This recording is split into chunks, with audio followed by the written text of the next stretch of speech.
when I was 16 is when I first sort of thought, well, I can't hear.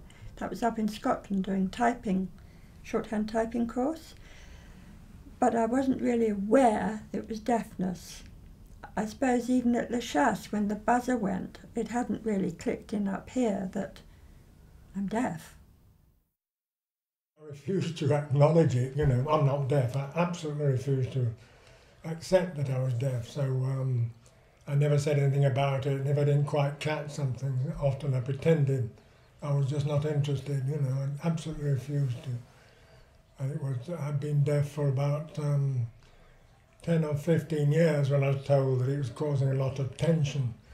And I really did have to tell people, I am deaf, could you speak up, or could you let me lip read, you know. And I happened to be on the phone went, I picked up the phone, talking quite naturally all of a sudden, then all of a sudden it went really quiet. And I thought, that's really odd. So I thought, hang on a second. So I put it to my left ear and I thought, oh, lo and behold, there's somebody there. Lovely, lovely. I thought, okay, maybe I've just all of a sudden it's been blocked up, or I thought I had a cold. No, nothing like that whatsoever. Got into work, phone went again, picked it up, same thing again. So Colin said, no, I think you should ring the doctor just to see what's going on. But the actual terminology they used was a sudden sensory neural hearing loss, which Graham and I have now come to know and love as the term that basically means we have no idea what on earth made you lose your hearing on that side.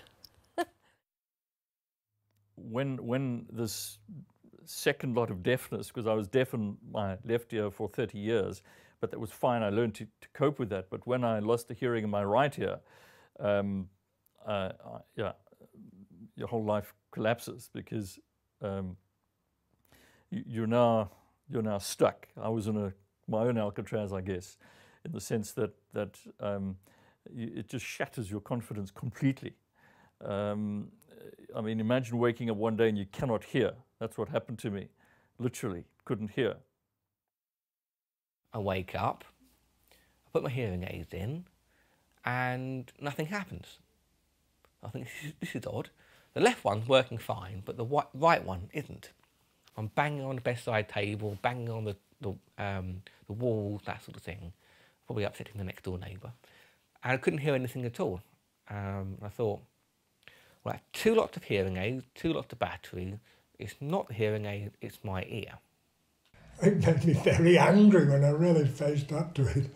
I really wanted to curse God, you know, because I just love chatting to people and listening. Everything I enjoy is to do with hearing.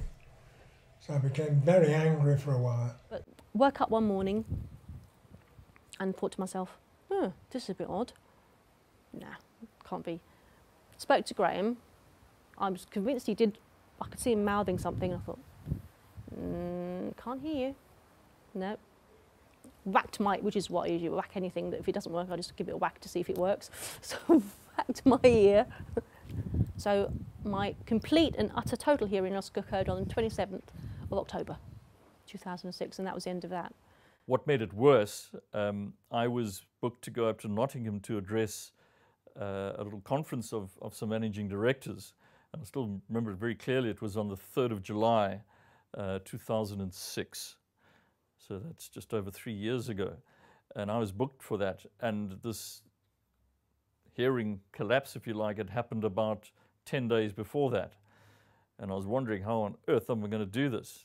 I went to Pembury Hospital near Tunbridge Wells. I had hearing aids there. And a girl came out at the audiology department. I was the only one sitting there. And she came out and she said, "Are you Mrs. Pettit?" And I said, "Yes." And I'd been waiting there for ages, and she thought, I was looking for an 80-year-old, an elderly lady, and I was only sort of in my 50s then, you know, or late 40s. That was a bit of a shock. I mean, I laughed it off, but afterwards sort of sank in what she'd said. I remember a fellow sitting 2 or 3 rows from the front, not more than about 12 feet from me, asking a question. And I just saw his mouth moving. And of course, nobody knew I was deaf.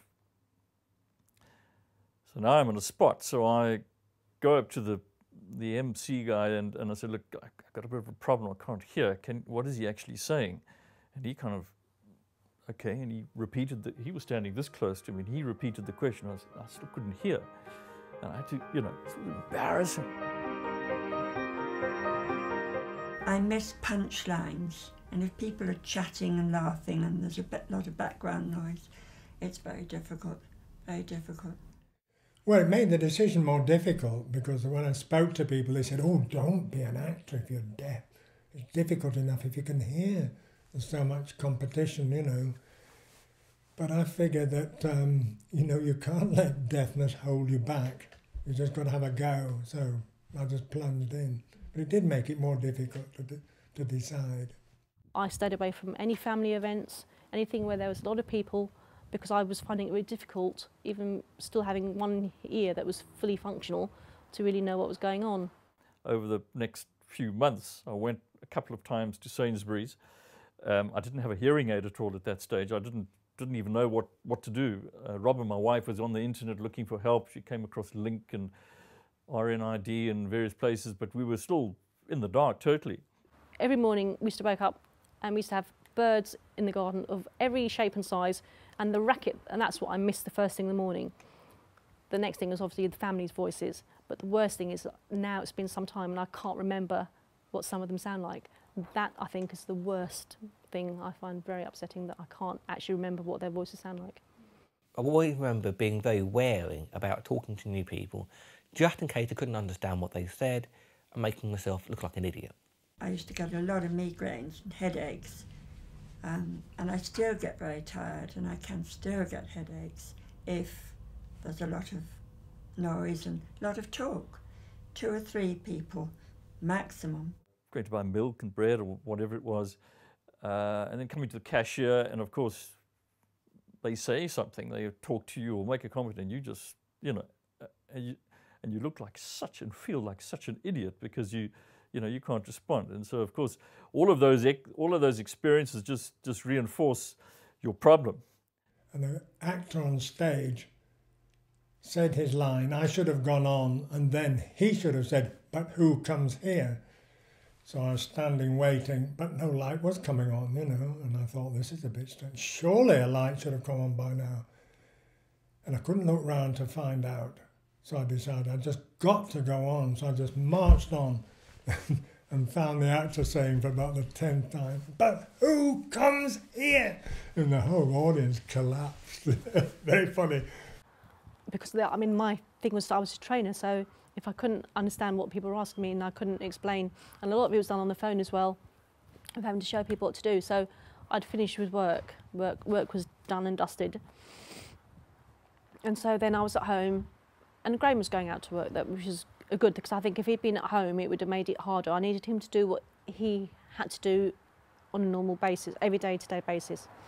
But I just wanted to be at home on my own with no one. I do remember one point when I was walking, I'd gone for a very long walk, and I sat on the end of the cliff, just sort of resting my legs. My legs were sort of hanging over the end. And sort of looked down, saw those rocks below, and I was thinking to myself, what I need to do is just shuffle a little bit forward, and that's it. I don't need to worry about it anymore. I don't have to worry about what am I going to do with my life, or a job, or friends, anything like that. I don't have to worry anymore.